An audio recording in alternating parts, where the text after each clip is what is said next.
everybody, this is James, Marco, Nabil, and Mikey. And this is the Movie Pals podcast number 184. Today we have a very special episode, as this is this is, from what we know, our final segment of the Coppola Corner, which me, Marco, Nabil, and I actually, without Mikey, this is before Mikey time, many moons ago, right? We had just got done with all those Ghibli films at the time, I think, and we were going into a new segment. So we decided to jump into the films of Francis Ford Coppola. At the time, we had done everything from Dimension 13 all the way to his final film. At the time, I think it was it Betwixt? Was his final one? Or was it... his last one. Yeah. So that was his last one. And then now we are at his actual one, which during the time was almost a rumor. So we will be doing a review of the much divided Megalopolis. So... because we are the Francis Ford Coppola podcast. Yes, and if we say his name enough times, maybe he'll post us on his Instagram stories too. So yeah, hopefully. Cool. Just come on, Francis. Throw us a goddamn bone. Throw us a goddamn bone. Come on, Francis. Without further ado, let's get into our Francis Ford Coppola Corner. But together we were great because, I would kind of be the weight around his neck that slowed him down a little bit to keep him from getting his head chopped off. And on aesthetically and everything, we sort of had very compatible sensibilities in terms of that I was strong in one area, he was strong in another, and so we could really bounce ideas off of each other. But we were very much the opposite in the way we operated and the way we did things, and that I think allowed us to have a very active relationship. So with the previous Francis Ford movies, we gave a little bit of insight from the previous film up to next. This one is a little different because Megalopolis has been in kind of a production hell, I guess, for the last 40 years.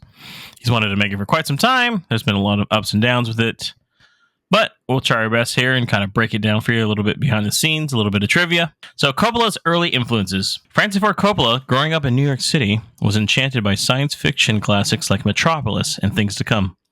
His passion for history, especially Rome's political drama, inspired Megalopolis, drawing from ancient texts and William Bolitho's 12 Against the Gods. The controversial Roman figure Lucius Sergius Catiline ignited Coppola's imagination, leading him to merge historical themes with modern America. The opera of Megalopolis. Coppola envisioned Megalopolis as an opera to be performed over 4 nights in a venue like Red Rock Amphitheater.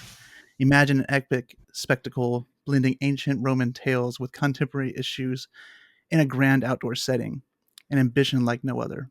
Decades in the making, Coppola has been developing Megalopolis since 1983, filling scrapbooks with notes and cartoons. Delays plagued the project as he prioritized other films like The Godfather Part 3, showing just how intricate his vision was.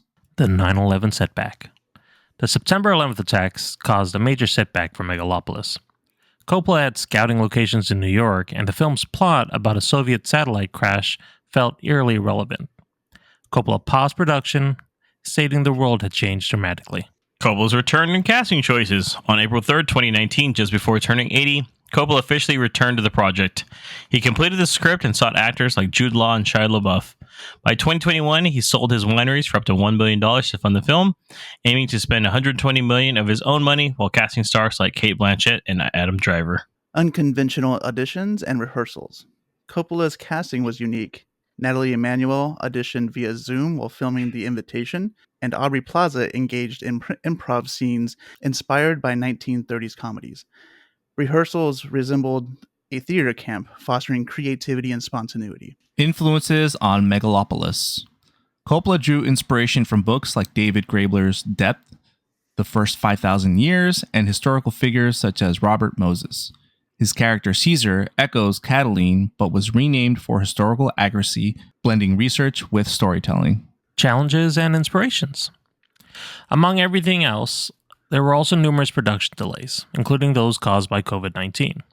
Coppola's dedication shone through extensive rehearsals and improvisation, even navigating the challenges of Shia LaBeouf's intense method acting, which was reminiscent of Dennis Hopper's approach on Apocalypse Now. Principal photography. Filming kicked off on November 7th, 2022 in Georgia, chosen for tax incentives despite the film being set in New York. Some scenes were shot near the Italy-Switzerland border. Cinematography and technology. Cinematographer Mihai Malamari Jr. was on board, initially planning to use advanced LED stages, but reverting to green screen due to budget constraints. The film utilized ARRI Alexa cameras with a mix of aspect ratios for dramatic flair. The all-movie hotel. Coppola bought a Days Inn in Georgia for crew accommodations, transforming it into the all-movie hotel, complete with editing suites and rehearsal spaces. It opened to the public on July 5th, 2024, decorated with memorabilia from Coppola's films. Challenges on set. Coppola's spontaneous directing style created tension, causing some crew members to leave. He replaced much of the team himself, collaborating closely with his son Roman. Despite this, production wrapped just under the $120 million budget. Initial screening. Coppola experienced the film on an IMAX screen for the first time at IMAX's headquarters. The film, shot with advanced technology for IMAX, had a private screening in March 2024. The responses were muted, complicating distributor negotiations. Distribution challenges. Studios hesitated to invest, wary of the projected $80 to $100 million marketing budget. Interest from distributors could rise if Coppola covered the costs, leading him to adjust his strategy, with Goodfellas handling international sales. Festival premieres and critical reception. Megalopolis premiered at Cannes on May 16, 2024, competing for the Palme d'Or. Following Cannes, the film secured a limited IMAX release before Lionsgate acquired domestic rights. Marketing and unique features. The film has had some innovative marketing leading up to its release, which included a live character interaction during screenings, drawing some attention in the press. However, never without controversy, Lionsgate released a trailer that included fake critic quotes, leading to public backlash and a quick retraction. Without further ado, let's get into our review of Francis Ford Coppola's Megalopolis. Go. Now, from visionary writer and director Francis Ford Coppola, comes an event nothing can prepare you for. Imagine today's society as a branch of civilization about to reach a dead end. Is this way we're living the only one that's available to us? My plan is a city that people can dream about. Megalopolis. What about those standing in your way? Power the people! Who like it the way it is? People don't need dreams. People need help now. Megalopolis, sitting at a 49% of Rotten Tomatoes. The city of New Rome is the main conflict between Caesar Catalina, a brilliant artist in favor of a utopian future, and the greedy mayor Franklin Cicero. Between them is Julia Cicero, her loyalty divided between her father and her beloved. Directed and written by Francis Ford Coppola, this was released on September 27th, 2024, with a budget of $120 million, and it has a very big cast of characters here, all-star cast somewhat. We have Adam Driver as Caesar Catalina, Giancarlo Esposito as Mayor Franklin Cicero, Natalie Emmanuel as Julia Cicero, Aubrey Plaza as Wild Platinum, Shia LaBeouf as Claudio Pulcher, John Voight as Hamilton Crassus III, Lawrence Fishburne as Fundy Romaine, Talia Shire as Constance Crassus Catalina, Jason Schwartzman as Jason Zanders, Catherine Hunter as Teresa Cicero, Grace Vanderwall as Vesta Sweetwater, James Remar as Charles Cothop, D.B. Sweeney as Commissioner Stanley Hart, and Dustin Hoffman as Nush Berman. So this is going to be an interesting one, guys. This is such a different film from what we normally watch, I would say. Just as a kind of a heads up, just to get everybody crazy. Is it different though? I feel like maybe on our mainstream stuff, but we've seen some weird shit. Yeah, we have. So I want you just to give me a one sentence response. What you felt about the film overall? What you, or like a one, think of it as your elevator pitch. Like, what did you think? You know, like, just give me a one sentence response. I'll start with you, Nabil. A lot of style with no clear vision. Okay, Mikey. This movie takes you on a journey. It's a lot to take in and digest. Okay, and Marco. The movie was very interesting, a bit messy, but also unique. Yeah, I would say my one-line sentence is visually appealing, very messy, but I still respect Coppola. Kind of one of those things, I guess. So let's jump right into it then. So what do we think about the movie overall? And Well, I'll start with two. What version of the movie did you guys see? Did you guys see the immersive experience, which was played at some theaters throughout the country? I did not. I got a regular screening in a regular old movie theater, apparently. Okay. Marco, no? I did not. I just saw it in Dolby in Vacaville. That's it. Gotcha. Yeah, Mikey and I were able to go to one of the immersive screenings that was an earlier screening as well on the Monday before it came out. So we got to see it like four or 5 days early. Included a live stream from Francis Ford Coppola with the New York City Film Festival. So something was going on with that. So Robert De Niro was there as well, part of the panel. So was Spike Lee. So it was a total live stream. So we had to actually wait. It was kind of weird how we had to wait because it did not start on time. First off, too. So we're like, what the hell is going on? Oh, simulcast? Like it was happening live? It was live. Oh, wow. Yeah. It was live. Trust us. They would not have let half that shit go through. Because there was some stuff I was like, getting a little preachy here, Robert De Niro. So we'll talk about it a little bit later. But yeah, and then ours did include, as Nabil was saying, there is some live character interaction. We did have somebody asking Adam Driver a question during the film. So on a It was mic. Mikey. It was Mikey. I looked over and said, Mikey, why are you getting up? He's like, they called me 3 days ago. I was like, what? He said, I'm a somebody now. I said, word? No.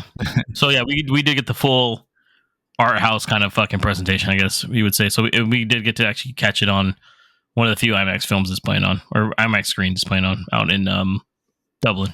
So There was really nice. 25 theaters, I think they said, right?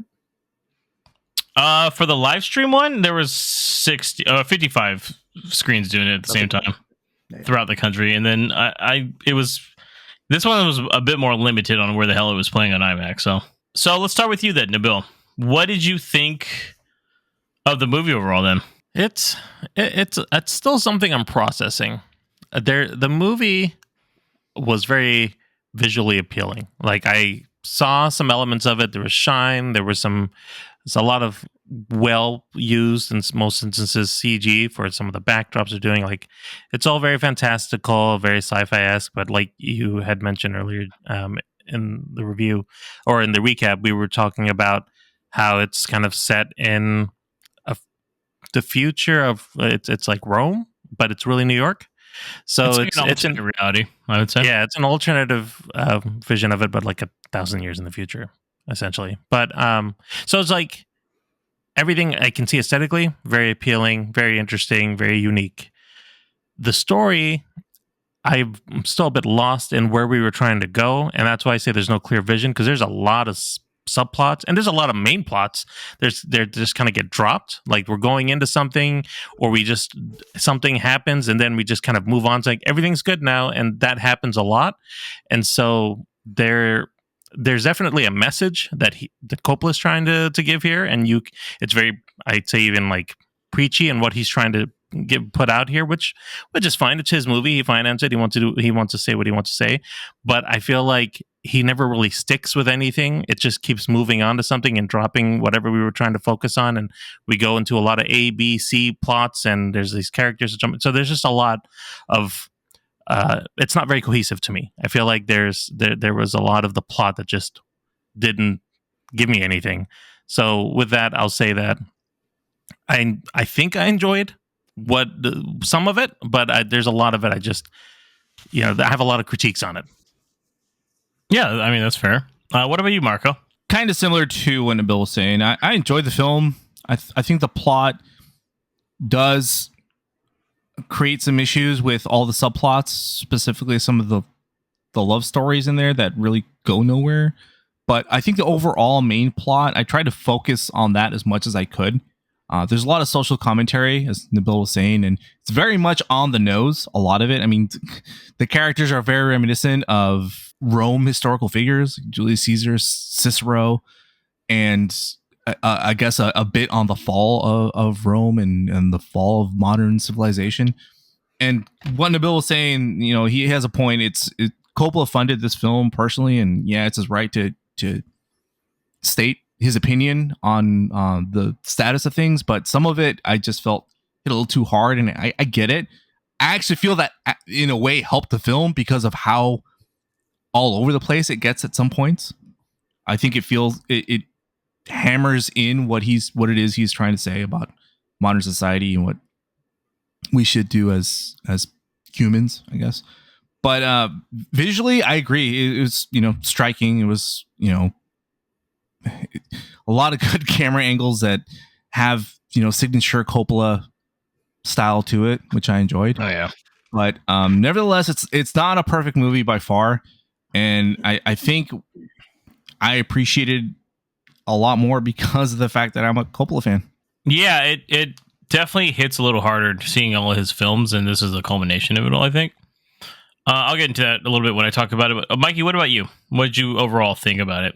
Like I said, we did see it together. I do want to bring up that we did get a pre-interview where Coppola did break it down quite a bit better for us, just so you guys know, like what the movie's about. Like he literally told us, the crowd, like what he was trying to do. And I think, truthfully, Mikey, if you agree or not, but I think that actually helped out a lot, to tell you the truth, because I went in with that mindset right off because the interview was before the whole movie. So we got to hear all this stuff. It was like a 30-minute interview with the panel with the most nervous fucking panel guy I've ever seen in my life, dude. So just want to let you know. It wasn't a celebrity, like a celebrity. No, it was the president of the New York Film Festival, and he was like this Asian dude, and he was just like shaking like a fucking maniac. And I think he was a little. You could visually see his hand like fully, like side to side turning. It was pretty crazy. I was like, because he was there with it's him, and then Coppola's next to him, Robert De Niro's next to him, and Spike Lee. So I mean, there's some fucking star power up there, obviously. So I can only imagine he's probably like, all right, a little more nervous than I thought. So, but what did you think, Mikey? Did that pre-interview help out your like guidance of it all? Of kind of the, especially, I mean, we'll talk about it more down the line, obviously too, but about where he was trying to go with it too, and what his kind of purpose of the film was. Yeah, he was quite literal on like some of the themes he was trying to drive towards in this movie. And I mean, he straight up basically said like what the movie's goal was going to be. And like James said, I do think it really drove home like what to expect from the movie. So I think that did help me kind of process some of the stuff, put some pieces together I don't think I would have done on my own, kind of thing. So I really do think that was really nice to have. And I think if I hadn't seen that, I would have not liked this movie as much as I did. I thought this movie was good. I didn't think it was fantastic because there are a lot of the stuff that Marco and Nabil already kind of mentioned here. It does look fantastic. I do think there is a lot about the story that could have been maybe had a better direction, is probably the best way to say it. I think he was more going for like a overall look of society, and he needed to kind of show the different elements of it. So it's really like a collection of scenes with a general, similar topic, and really nothing feels straightforward. So you kind of have to put some pieces together. And if you don't have that underlining understanding of what the movie is about, it makes it kind of hard to put those pieces together, I feel like, at least. So it's just a lot to process. That's why I was saying in my one sentence, it's a journey, because really you kind of have to put a lot of pieces together yourself, right? Yeah, man. There's a lot to it. For me personally, I was very 50-50 on it the whole time, because I really, leaving that theater last Monday, a week ago at this point, and I remember even telling Mike, I was like, I'm not sure yet, because I had to really just kind of process it all, and it's got like a lot of layers to it, I think. Truthfully, that's how I kind of see it as too. While some of it looks good, I don't think it looks as good as some of you guys are saying. Like sometimes it looks like, okay, this is a little shitty, but there are a few times throughout it, even seeing some of the dialogues really like not the greatest. A lot of it's ad lib, by the way. So they were told to just kind of improvise a lot of scenes, and a lot of those you can tell because people are talking. I'm like, what the fuck did that even mean? I'm like, I think I said that a couple times. I'm like, that didn't make any sense at all. It brings out who's seasoned and who's not of the cast. Yeah, to a point. I gotta say, I think for the most part, like the cast is very good. Normally, for the most part, some of them kind of ham it up, but I think they were told to ham it up, so that's why I'm like, I liken it to almost like a Shakespeare play. So there's sometimes you have those characters that are kind of like the comedic relief a little bit, and I felt like that was kind of like what the subplots were a lot of these times. you get these characters that are just doing some really just. It's kind of like, yeah, they have this plot, but then it's kind of like a comedic moment throughout it. But I agree with Mikey. The film itself feels like it's like the first rough draft of like a movie. There's so much in it that it needed to be edited down, I think, tightened up a bit. And I get this is his vision, and like it's from 40 years back, and he's been working on it forever. And I almost feel like that's why there's so much random shit in it, because like this might be his last shot to do something, I think. So maybe he wanted to put in as much as he could and cram into it to make it into any kind of a story, if that makes sense. So that's kind of how I saw that, at least. I like the parallels with Caesar and even Coppola himself. In a way, I think, like, even if you strip away the Rome subplot and the whole, like, you know, this is equivalent to like a Caesar-esque kind of new Roman, old Roman kind of thing. Like, Caesar himself is an artist, and it's almost like he's trying to get this message and this vision done. He's trying to rebuild, you know, like the perfect city, but the government and other people, they don't believe in him. They have all this, you know, he's like a genius. He has these powers. You know, it's a fable, so it's like you just gotta believe it. Like, this just shit happens in fables, right? Like, this is a guy that can stop time. Doesn't really add to the story, in my opinion, but this is what he can do. And then in a way, it's like he has this vision, but other people are stopping it. It's almost like, in a way, it's almost like a meta view of this movie, like him taking this long to build this movie and create this movie when he had all these studios telling him no for the last 4 decades, right? Mm-hmm. So that's how I really did a deep dive into looking into this, and like I think Caesar's character is Francis Ford Coppola. So Yeah. this is his, like, a culmination of like, I'm just trying to bring beauty to the world. And he told our crowd, the crowds attached, that he's like, he wasn't trying to make it political, actually, which is a way to see it. He wanted to show it as like humanity needs to step above and just do what's best for everybody. And that's why there's that a quote in a way is where political, like, in a way. What was that? I said that is kind of political in a way, though, unintentionally. Yeah, like, he wasn't trying. Yeah, unintentionally. But there's a line that Caesar says at the end where it's like, "Hey, we need to talk about the future." And like, he repeated that line to us like 19 fucking times. I'm not even joking. Like, and that's what he was really trying to get across, because he wants to leave something for this world, because he knows he doesn't have a lot of time left, which is, like, you know, crazy. But I mean, I get he's 85, and he wants to leave something behind, and that we got to start thinking about our future more than what some people may not be thinking about, I guess, is what I'm trying to get at. So that's how I saw the movie. So yeah, let's jump into the plot then, because the plot's, like I said, there's a lot going on, I would say. Marco, we'll start with you. The overall plot of, let's say, Caesar versus Cicero, right? That's probably the main plot, right? We'd say, yeah, somewhat. Yeah. And it's like, Caesar, maybe a love story. I don't know. That might be more of a subplot at this point. Yeah, Caesar basically wants to build a utopia, Megalopolis, and he's discovered or created a new material called Megalon, and that can Cicero, do everything, by the way. Yeah, Cicero is against. Is what? There's no fucking. It's just like, no. It's just there. We just it's yeah. Once it's again, like it's a fable. It's just there. It exists. It's a fable, right? Yeah, it's a fable. You're just supposed to like. You're supposed to just be like, hey, okay, cool. Here's a material that just, you know, you got an alternate future. Avatar. Yeah, sorry, it's unobtainium. I get it. It's unobtainium. Basically, yeah. So he wants to build Caesar this utopia. Cicero is against that. Cicero is losing fame with the public because the city is going to shit. And whether Coppola meant to make this political or not, he shows that, you know, normal working folks are fucking, you know, getting poorer, and the rich are getting richer and enjoying, you know, the lusts of the city. And the only answer Cicero has is to build a Colosseum/casino. But Caesar has bigger ambitions than that.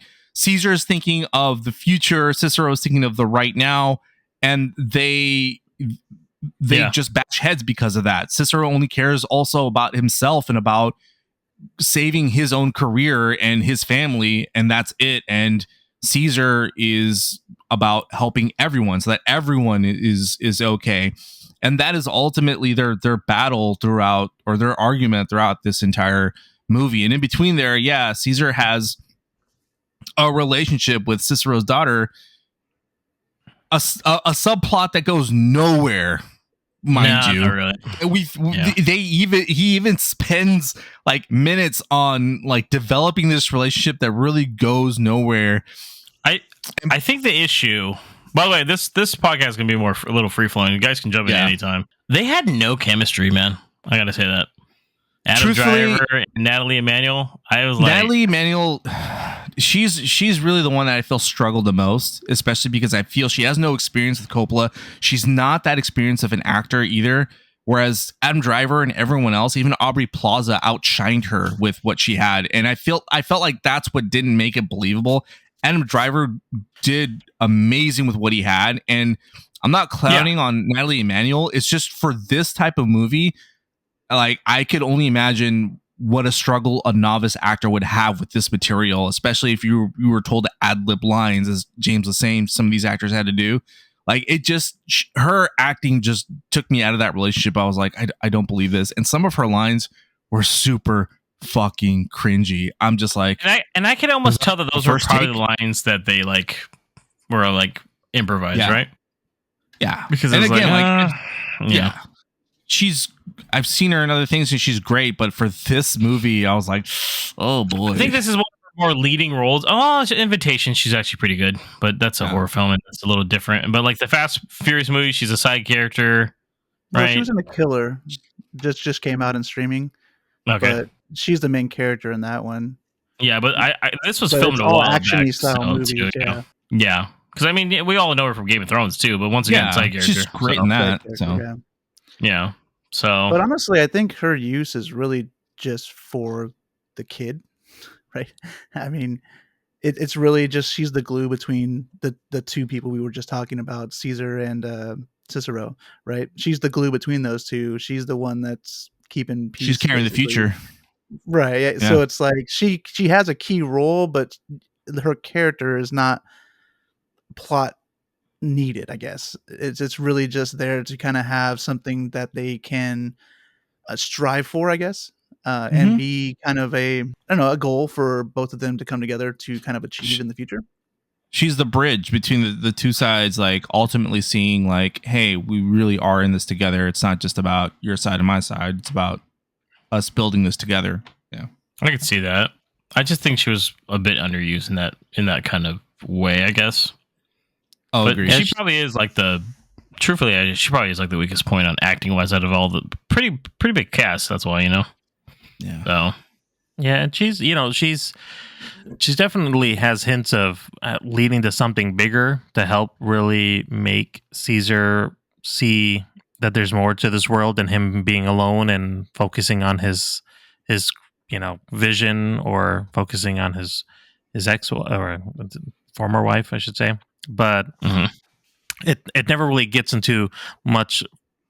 It doesn't evolve into much. Like there's a scene where basically Caesar doesn't have his abilities for some reason, and she's immune to it, so she can actually see these abilities that come to fruition. But because of reasons, she ends up finding ways for him to be able to have this power again. And but then once again, I don't know if it's like because of her or even matter though. Right. What's the point of even the power? Exactly. Well, that's the other side of it. Is it from the aspect because he's an artist and he's like this is the vision and he could stop and his muse, stop everything to kind of see what he wants to see.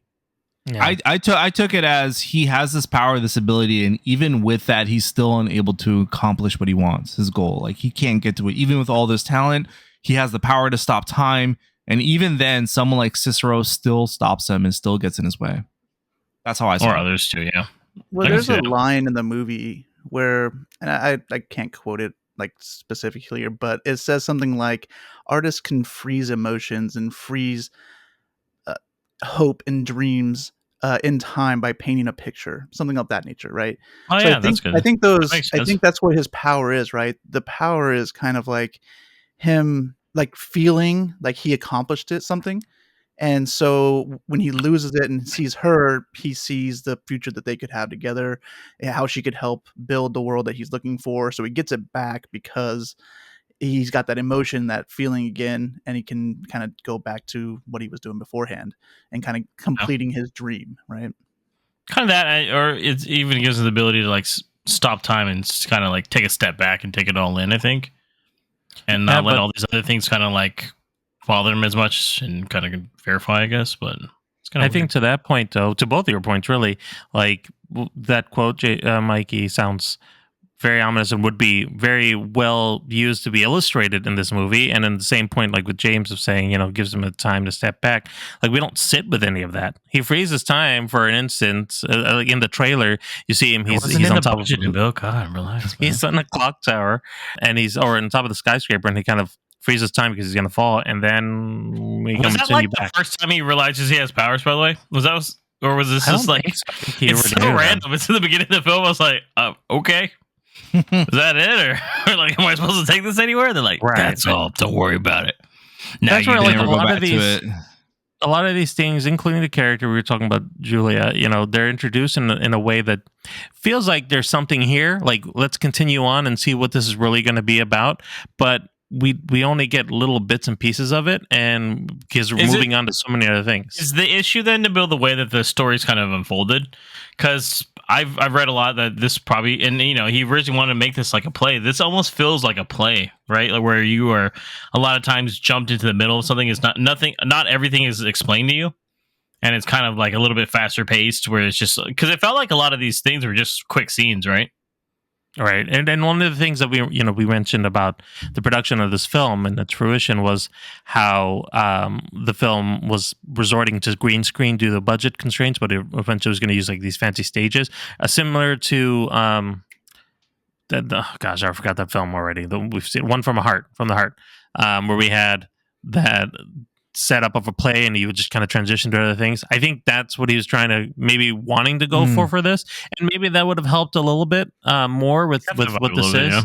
Yeah, I think that would be great, but honestly, with what we got, I think he just really needed a really strong editor to say no to him in some things. Like, let's do this. That might have helped a little bit more than how this ended up being pieced together. I can see that too. Yeah, while it did feel like that, like kind of play like where you kind of jump in the middle of certain things, there's also like some extended scenes, like the whole like circus scene was like super long in my opinion. Like there's a lot of stuff that's happening in that. Do you think that was maybe just kind of leaning into I felt like it leaned more into like the Roman aspect of it all. Like it's supposed to be like they have like a small chariot race in the beginning, and then they have like the auctioning off of the girl, and it's kind of to show kind of the brutality of like, oh, they're only going after her.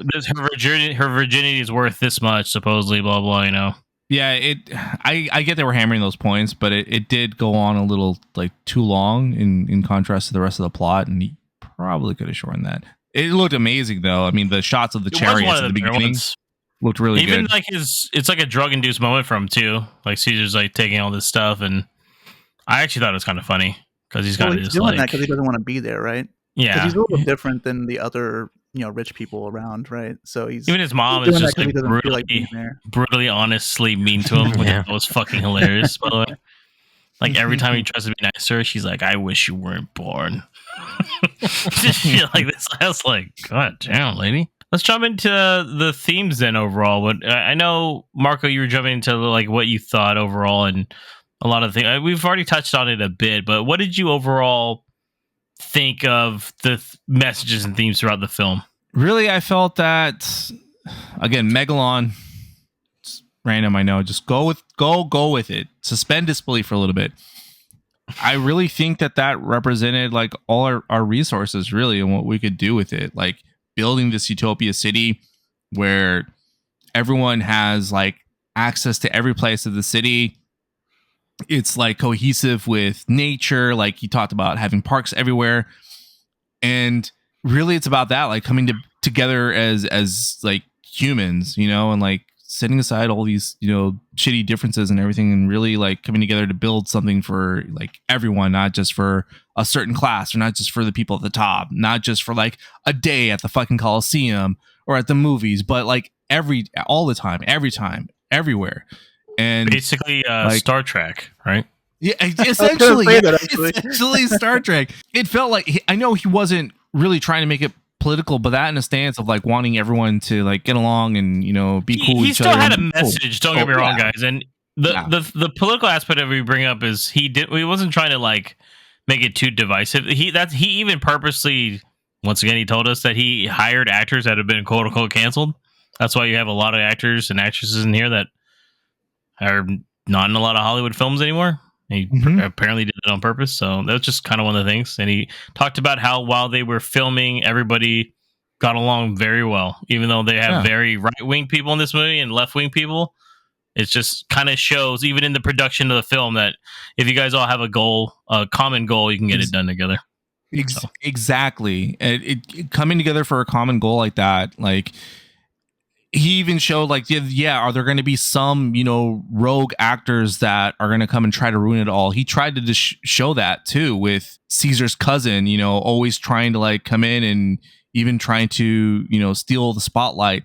There's going to be rogues on either side trying to stop everyone from coming together and create something that's, great for everyone.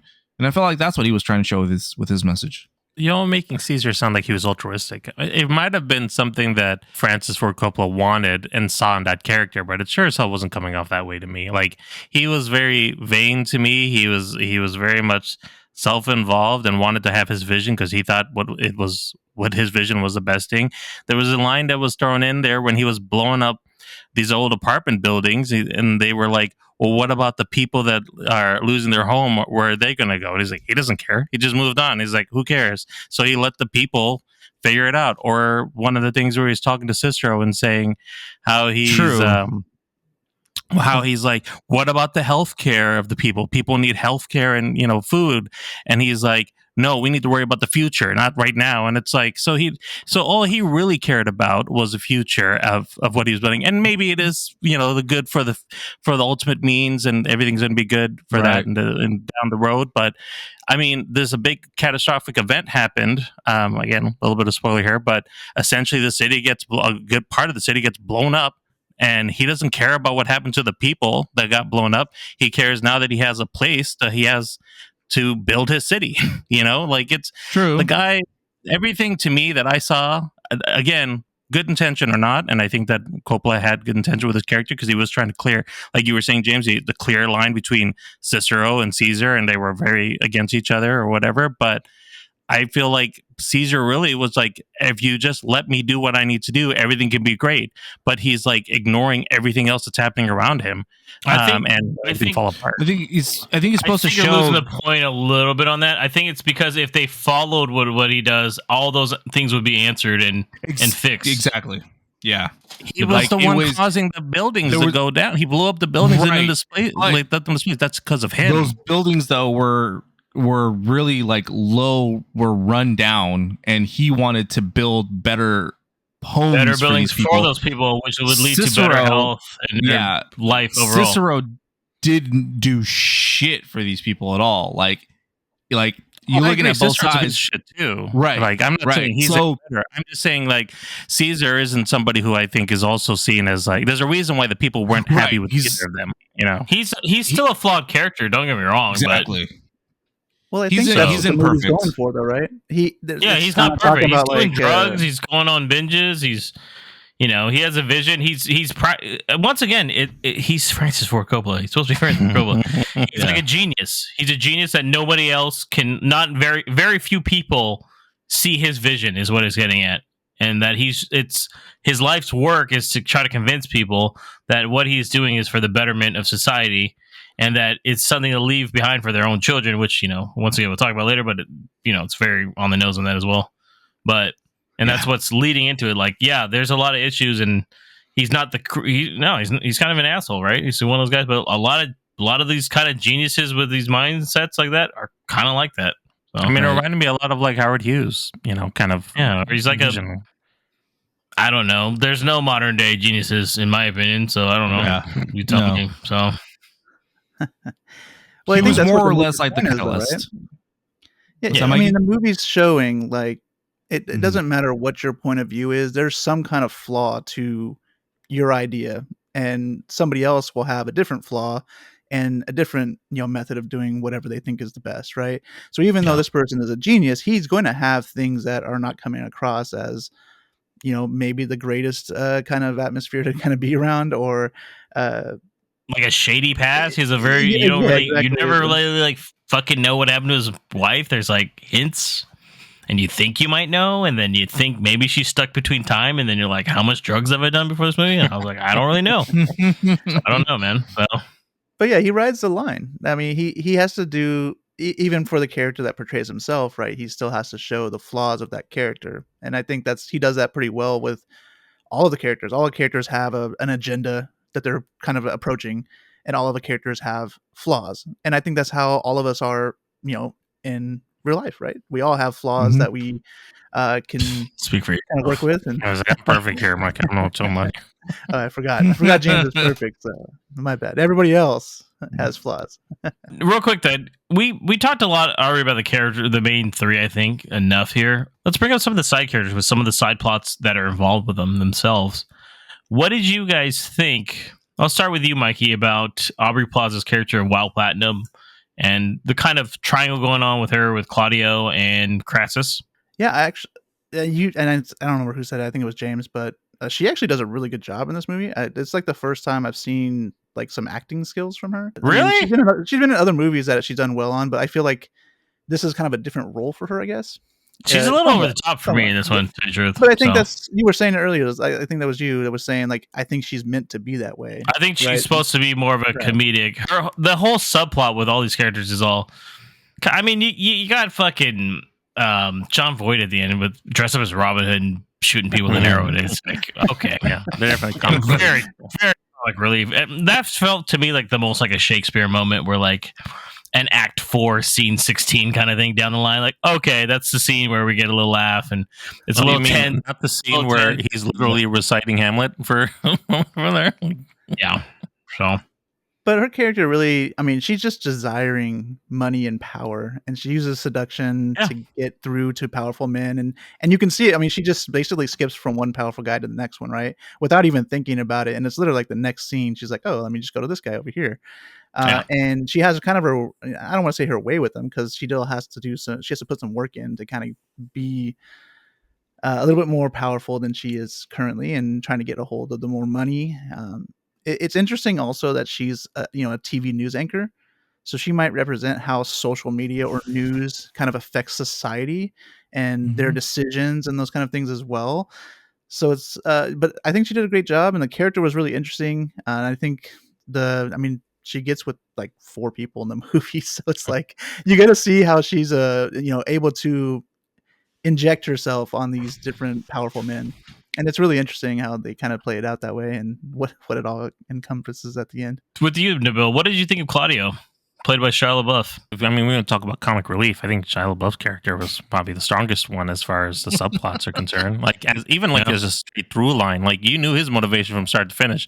He was jealous and hated Caesar and wanted to be the favorite child, but couldn't get in anybody's good graces, and he's doing what he can to get on top. And I thought the scenes that he was in were really funny. It was very much on brand for Shia, and especially the more recent films of, him being a bit loud and obnoxious, but he was playing it well. And I was like, believed in what the character that he was playing and what their motivations were. So I thought Shia was actually really strong in this movie. And with the scenes with him and Wild Platinum, they played off each other really well, because that's when you started seeing the buffoonery of the two of them together, like how just idiotic it really is. Like they played off of each other very well. So I think, like we were talking about the improvisation of some of these lines, I feel like between Aubrey Plaza and Shia LaBeouf, they probably did a lot more of the comedic aspect of the improv, and it landed much better. I feel like they were just better at doing it, though. Yeah, truthfully, that's what I'm saying. Yeah, I think they were just much stronger in that. Because you got to think like Aubrey Plaza they did a lot of improv on Parks and Rec, right? Yeah. Like 90% of the fucking dialogue was probably improv, and then Shia LaBeouf is a method actor, so he probably just this is me, So he wasn't acting. No, there was a joke between me and my brother were watching this. It's like, again, he ain't acting. That's him. That's him. Yeah. That's him, dude. I actually I actually really still like Shia LaBeouf, so it was nice to see him.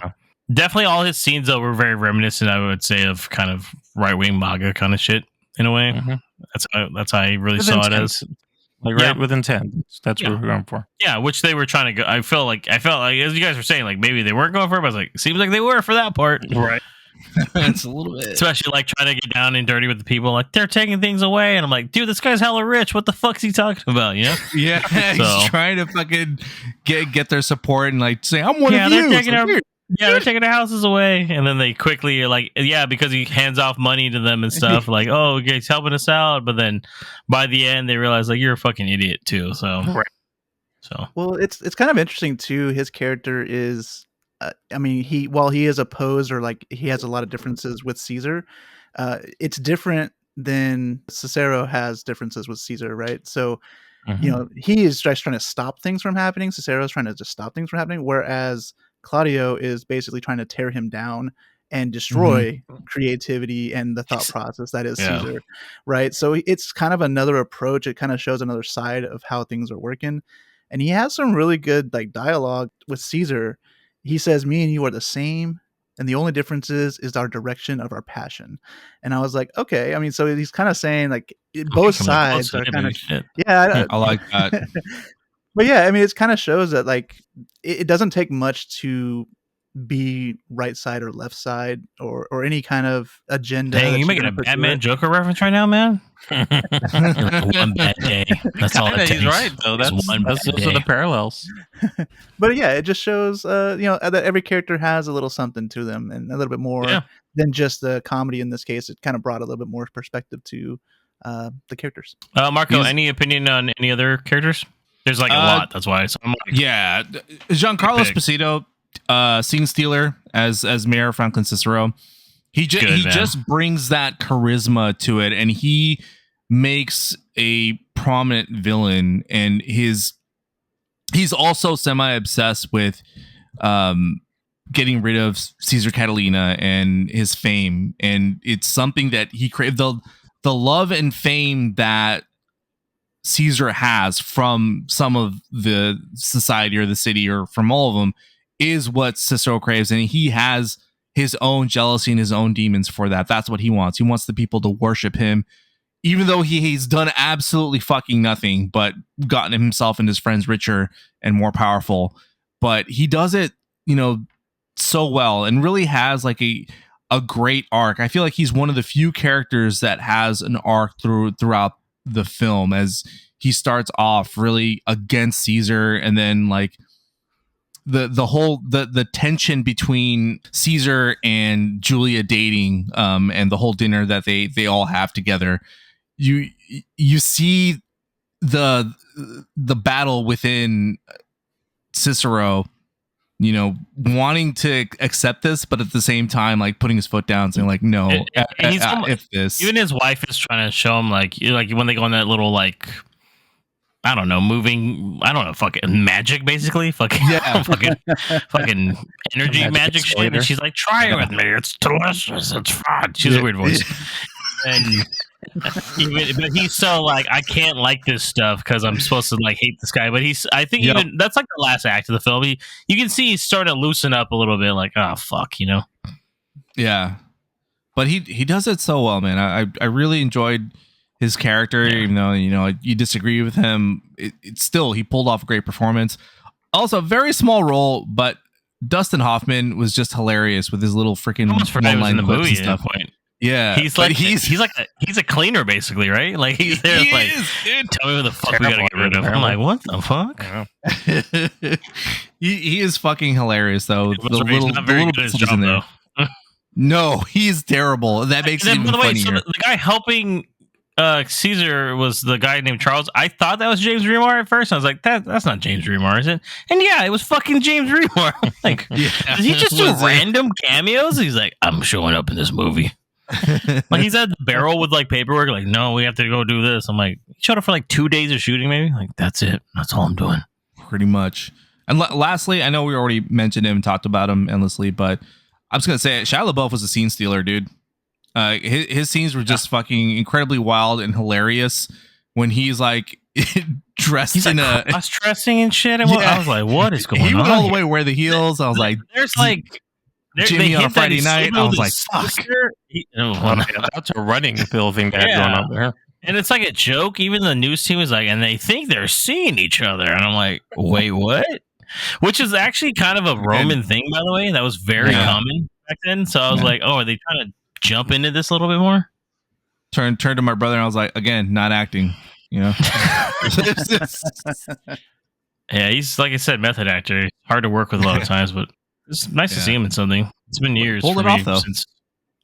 Yeah, and then, like, Jason Schwartzman's in it. It's his Francis Ford Coppola's nephew, so keep things like that. He's in it. He was last seen with us on Garden of Stone, by the way. That's the movie he was big in, so... Yeah. Randomly, he's just like, I worked with you in '89. Come back, right? Well, I mean, it goes the same thing with Lawrence Fishburne, right? Yeah, That's funny. I mean, like, he's in a few. Done anything with him since Apocalypse Now, I don't think so. I think he was in one other movie, the fucking black and white one. What was it called? Yeah, he was. That's right. Jeez, the one fish something. God, what was it called? Oh, Rumblefish. He's in Rumblefish. Yeah. So since he's in the bar scene or something, I remember. Yeah. I just kept thinking, what's his face going to be in this movie with the voice? Oh, dude, yeah. Oh, God, man. I thought he was going to show up. His main guy. I was like, come on. The singer, yes. Yeah. I just forgot his name. It's not. He's in like 9 of his fucking movies. I was like, he's got to be in here, right? Tom Waite. Yeah. Tom Waite. Yeah. I was like, is he going to be like a bouncer? Like, he's got to be like... It's a megalopolis or something, So I'd have been like, oh. Okay. It was good to see Talia Shire too again. Let's get into spoiler section here, guys, because we've talked enough about the movie itself for the most part. We've already talked about what we think about it, and there are some stuff in the spoiler section I want to bring up. Let's give the movie a rating 1 through 5. Let's see where we are with it, and if you'd recommend it or not. I'll start with you, Mikey. I gave this movie 3 stars. Although I want to watch it again, I think my rating would be higher now that I've seen it and kind of digested a little bit. So I would recommend you see this movie. It is an experience. So as long as you go in there kind of expecting that, I don't think you'll be disappointed. I think it's good enough to watch in the theater. Mikey's like, I'll tell you this part where you can stand up and interview Adam Driver. I'll give you the cue. People might yell at you, but it's going to add to it. Trust me. Marco, what about you? I also give it 3 stars. It's not a perfect movie, but I still think the overall message and plot, if you really just stay focused on it and not, really pay attention to all these subplots that go everywhere, I think overall it makes it a really fascinating movie. And, it's Francis Ford Coppola. Yeah. Bill, what about you? I gave this 2.5 stars. I think as we've been talking about it, I've liked it less. I think that the movie, for the pure spectacle of it, might be worth watching just for that, because as we've mentioned, it is a fable. But if you're not seeing it in the theater and you're going to watch this at home, I don't know if it's going to be worth watching at home. Okay, well, Bill, still gave it 2.5 though. You're allowed to go lower, Nabil. Don't be afraid. There was parts of it that I liked. But a lot of it I didn't. I give it 3 as well. I'm really, like I said, I'm 50-50 on it. I think this is for a specific kind of people. If you are into film, then you will probably like this movie. Like, I would recommend it. This might be worth a rental with you and a couple of friends, because then if you can talk with somebody with it afterwards, I think it actually makes it quite fun. So I think it's one of those movies, very much like the last 3 or 4 couple of films that came out in the mid 2000s are all kind of more experimental, more kind of lower budget films with those types, at least. So they all had a little bit of something that we kind of, talked about, and things got kind of crazy with them. But I would say if you are into film, then yes. If you are not into film, if you are the type of person that asks how long a movie is, and you can depend on your night, if I don't want to do that because it's 2 hours, this is not the movie for you. I'll tell you right now. So yeah, I wouldn't get this one on a whim for sure. No. This is for people that are prepped to see this film, come in with an open mind, I would say, and you might like it. It's a very there's a lot to talk about. This might be one of those movies down the line 10 years from now. It might be like a cult classic. So, well, honestly, didn't he say that in the interview as well? He's like, "Hey, maybe he did." People have to do It's splitting into my now, talk right? now. Sorry, fuck. So He yeah. told us a lot of shit, guys. I'm not gonna Yeah, lie. he to you. really did. He went Maybe through a Lewis lot. just sat in on that fucking movie because he would have been like, "Oh, okay, shit." Spike Lee has a class in New York. That's cool. He's a professor over there. Oh. Yeah, he trusts us. He brought it up. So, all right, let's get into our spoiler section here. So, if you don't want to know the rest, like I said, there's not much to really spoil, but it is going to fill in the little blank spots here. Just skip ahead to our outro.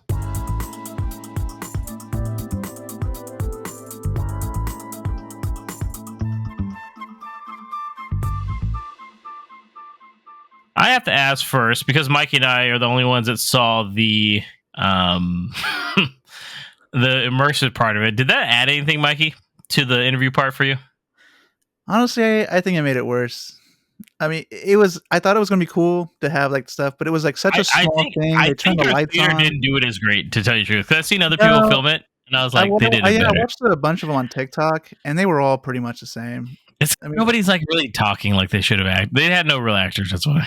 yeah, This I mean, is it's the just normal scene- people just reading a line. It's like me reading these things. Right after the crash of the satellite. This is By the during way. the interviews, right? And Or press where Adam conference. Driver's face is up there and he's talking, and then they ask him something about the opinion on blah blah blah or something like that. So Yeah, it's it one of didn't those really things. do anything for me at all. Yeah, it didn't. It was kind of cool though, just being like, oh, like, which further hammers what Coppola told us before the film, which is like everyone's it was weird. Like he's like everyone's technically related. That's what he told us, right? It got deep, guys. I ain't gonna lie. He said we're all distant cousins of everyone. We're all one life, and then in a way, like us as even the audience are part of the movie. So I was like, oh shit! I was like, damn! I was like, Coppola's making me feel good about life right now. I was like, it's hit me in the hearts, or it was the fries I was eating.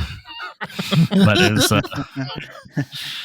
yeah. So that's just one thing I want to ask Mikey, just because I agree. It was just kind of like, okay, that's fucking weird.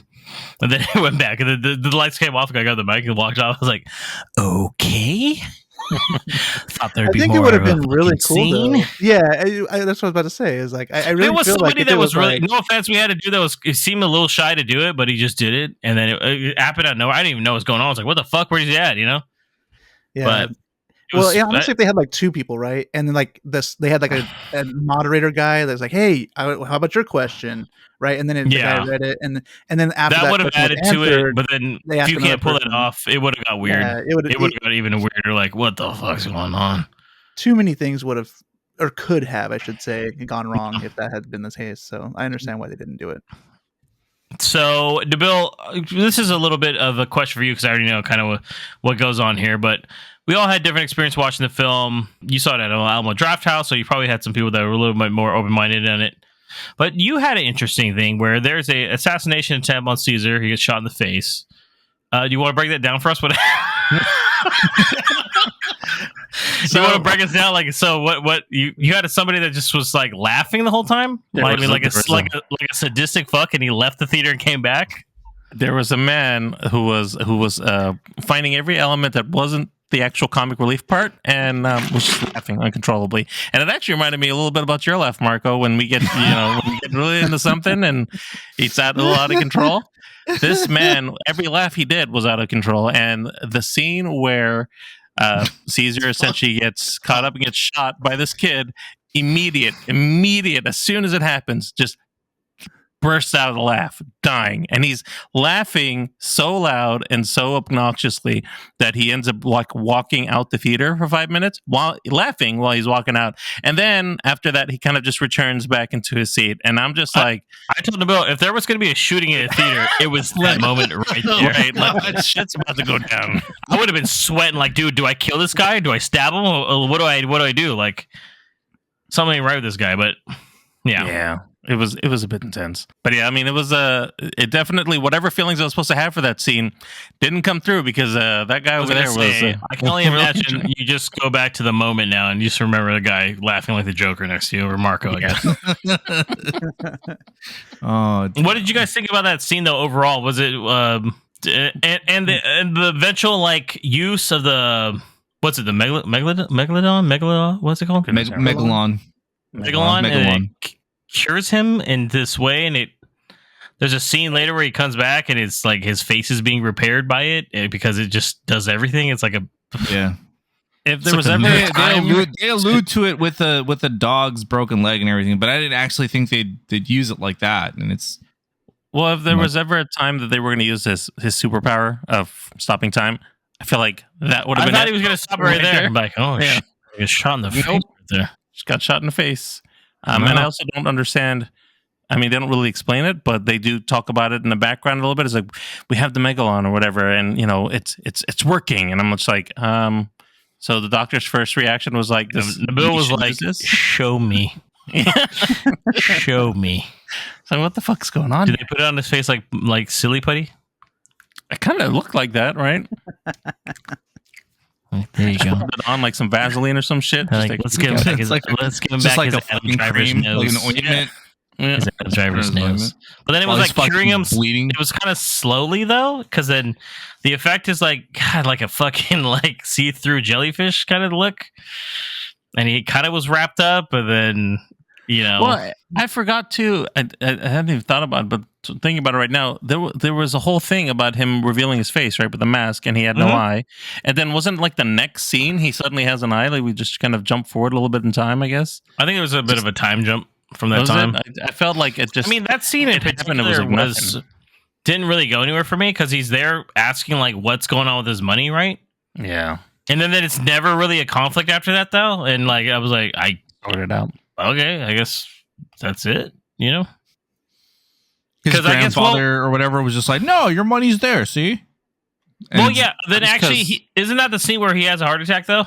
No, it was before he had a heart attack. Was it okay? Mm-hmm. He had the heart attack before because now the kids are whatever his kid is in control or Wild Platinum's in control, and she was freezing the accounts, and then he wasn't aware. But when it was brought up, he's like, no, yeah, it shouldn't be a problem. We'll make sure you have your money, and I guess somehow he came to understand that it's okay to make sure that he has the money, and WoW couldn't do anything about it. I have no idea.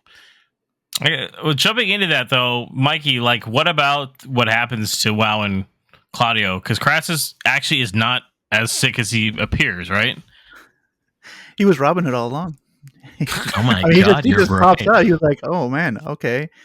So yeah, I mean, it's kind of weird. Like, this is honestly one of the things that I didn't really get. Like, he was fake being sick, kind of maybe. Yeah, he was just trying to get him into a position, I think, where he could take him out. I think he actually had the stroke. Yeah, but see, it doesn't really kind of play it out, right? So you don't really know like what's going on. But yeah, he pops out and he has a bow and arrow or a crossbow or something, and he ends up like crossbow.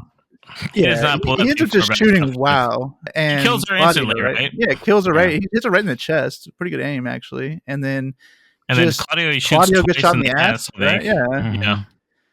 So, but it's just it's like a strange scene in general. I don't know.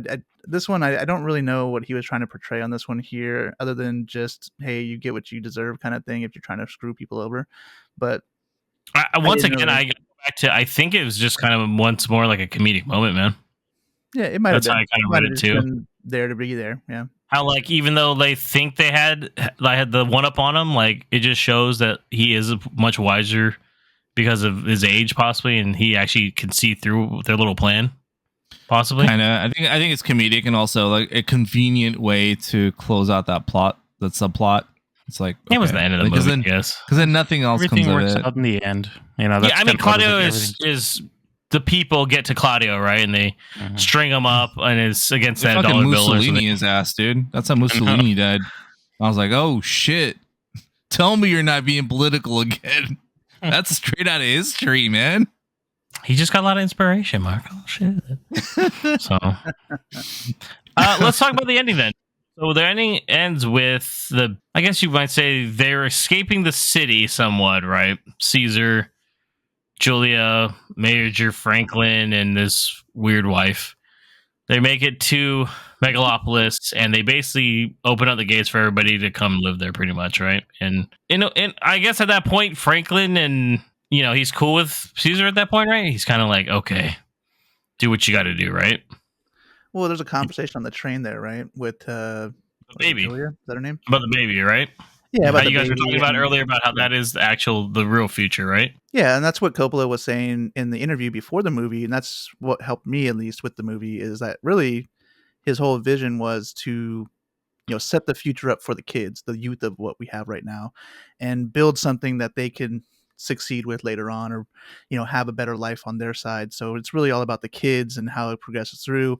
And I was kind of alluding to a little bit earlier, where it's like the kind of the glue of between these two guys, and there's a conversation that Julia has with Franklin, and kind of just shows him. I mean, he's like holding the baby, and he's like having memories of when he was holding her, and he kind of just realizes, yeah, it's not about my vision or Caesar's vision. It's more so about what this kid is going to experience later on in his life. And he's still kind of reluctant when he gets to Megalopolis, right? But you can kind of see no, but he finally goes on the magic floor thing. Remember? Come with me on the floor. Look, the floor moves. I like that scene though. It shows his true heart, where he finally comes around and he opens up his mind, and he takes her brittle hand and he hops on the magic escalator. And he's like, yo, little pet, come on, let's look at Megalopolis together. I'm sorry, she's got a weird voice, man. Whole time I was like, I don't feel like they would have made that. They wouldn't have made Natalie Emmanuel. That's not her mom. I was like, that isn't. I was like, Giancarlo, I see that part, but the other one, no, there's someone else. Was she adopted? So.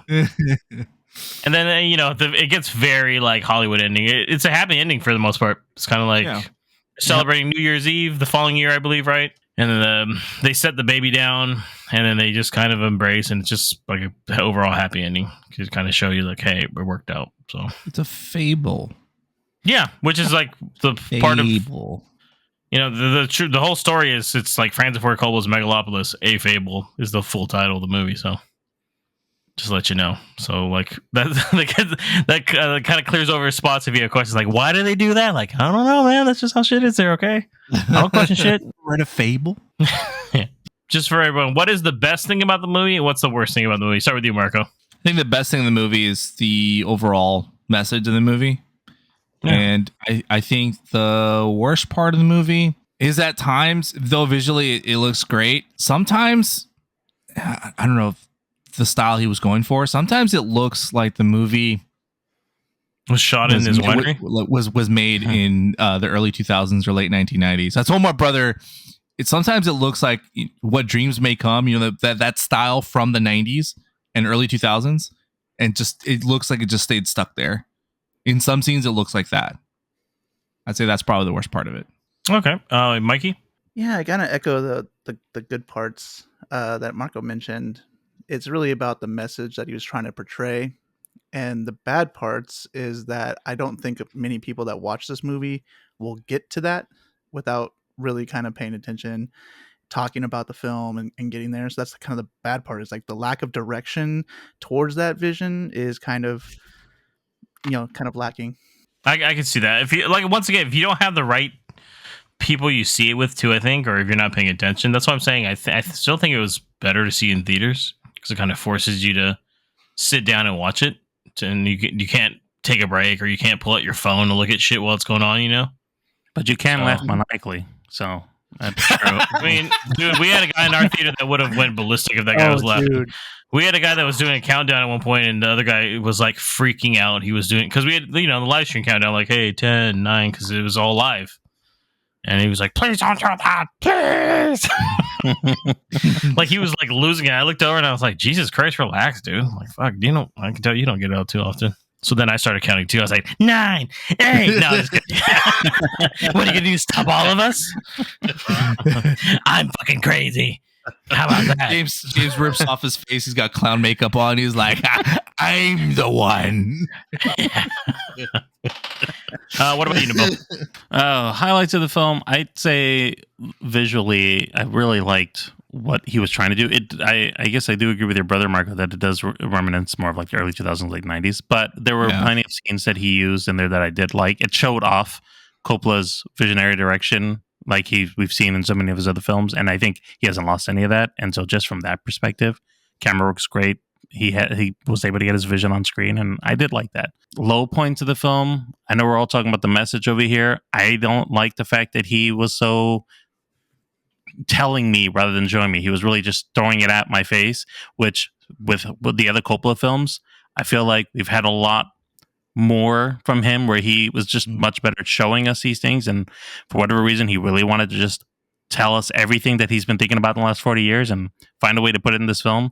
And that's a bit disappointing. So I gotta go back to saying, could have used some better editing, but you can go into it and learn some more about what his thoughts are on things, because he's straight up just letting you know what they are. But I don't think that that's a strong character of this film. My highlight of the film is just kind of finally seeing Francis Ford Coppola's vision. It's nice to see it. This is his kind of his dream, and he got to put it on screen. Takes a lot of guts. I have a lot of respect for that. And yeah, low points, I would say just some of that dialogue, just a little rough. I think sometimes, like Nabil said, with a little bit more editing or a little bit more of a direction in it. Overall, though, like I said, I still had fun with it over for the most part. And I think, like I said, if you're into film, it's definitely a recommendation. So that is the end of the podcast, though. We appreciate y'all for tuning in. Marco, let them know how everyone can reach us. You can listen and follow us on your preferred podcast platform. We are everywhere. For a convenient link to all our social media channels, visit linktree/moviepalspod. That's linktr.ee/moviepalspod. And remember, smash that subscribe button and you'll never miss an episode in this fable or the next. Plus, catch us on TikTok for some sneak peeks of upcoming episodes and more exciting movie content. Follow us at Movie Pals Pod. And make sure to tune in for our next episode, podcast episode number 185, where we will be reviewing the entire Terrifier franchise. Thank you, Nabil. Until next time, this is James, Marco, Nabil, And Mikey. Have a great one.